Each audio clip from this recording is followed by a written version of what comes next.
Russia പ്രഖ്യാപിച്ച Easter വെടിനിർത്തൽ അവസാനിച്ച് 24 മണിക്കൂറിനുള്ളിൽ ഉക്രൈനിയൻ തുറമുഖ നഗരമായ ഒഡസയിൽ ഡ്രോൺ ആക്രമണം. 3 പേർക്ക് പരിക്കേറ്റതായി പ്രാദേശിക ഭരണകൂട മേധാവി ഒലെഗ് കൈപ്പർ അറിയിച്ചു. പ്രദേശത്തെ പാർപ്പിട സമുച്ചയം, അടിസ്ഥാന സൗകര്യങ്ങൾ, വിദ്യാഭ്യാസ സ്ഥാപനം എന്നിവയ്ക്ക് കേടുപാടുകൾ സംഭവിച്ചതായും കൈപ്പർ പറഞ്ഞു. അമേരിക്കൻ, യൂറോപ്യൻ, ഉക്രൈനിയൻ ഉദ്യോഗസ്ഥർ ലണ്ടനിലെ ഉന്നതതല ചർച്ചകൾക്ക് ഒരുങ്ങുന്നതിന് ഒരു ദിവസം മുമ്പ് സാധ്യമായ സമാധാന കരാറിന്റെ ഭാഗമായി ഉക്രൈൻ റഷ്യയ്ക്ക് പ്രദേശം വിട്ടുകൊടുക്കുമെന്ന ആശയത്തെ പ്രസിഡന്റ് വ്ളാഡിമിർ സെലൻസ്കി ചൊവ്വാഴ്ച തള്ളിക്കളഞ്ഞിരുന്നു.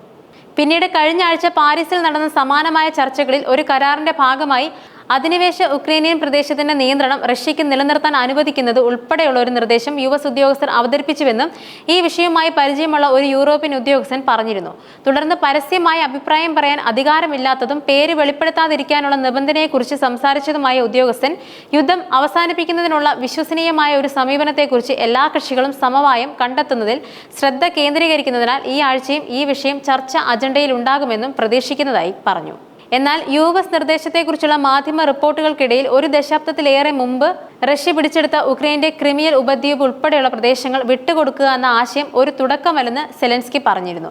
അദ്ദേഹത്തിന്റെ വാക്കുകൾ ഇങ്ങനെയായിരുന്നു: സംസാരിക്കാൻ ഒന്നുമില്ല, ഇത് നമ്മുടെ നാടാണ്, ഉക്രൈനിയൻ ജനതയുടെ നാടാണ് എന്നായിരുന്നു സെലൻസ്കി പറഞ്ഞു വെച്ചത്.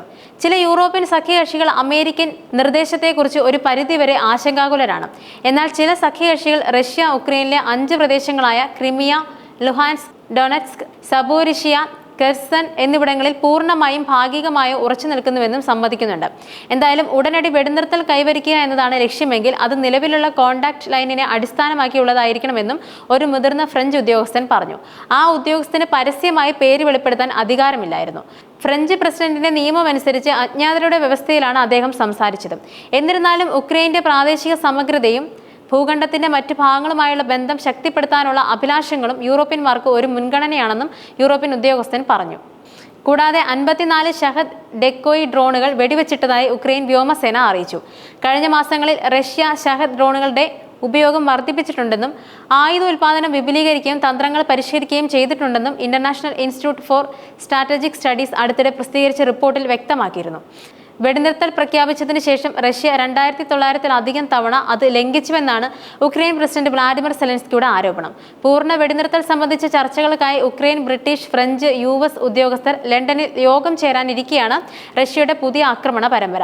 ചർച്ചകൾ ലക്ഷ്യത്തോടടുക്കുകയാണെന്നാണ് യുഎസ് പ്രസിഡന്റ് ഡൊണാൾഡ് ട്രംപ് അവകാശപ്പെടുന്നത്.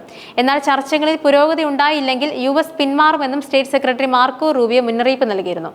ലണ്ടനിൽ നടക്കുന്ന യോഗം സമാധാന ചർച്ചകളിലെ യുഎസിന്റെ പങ്ക് തുടരുമോ എന്ന് തീരുമാനിക്കുന്നതിൽ നിർണായകമാണെന്നും അദ്ദേഹം ഇതിനോടകം വ്യക്തമാക്കി.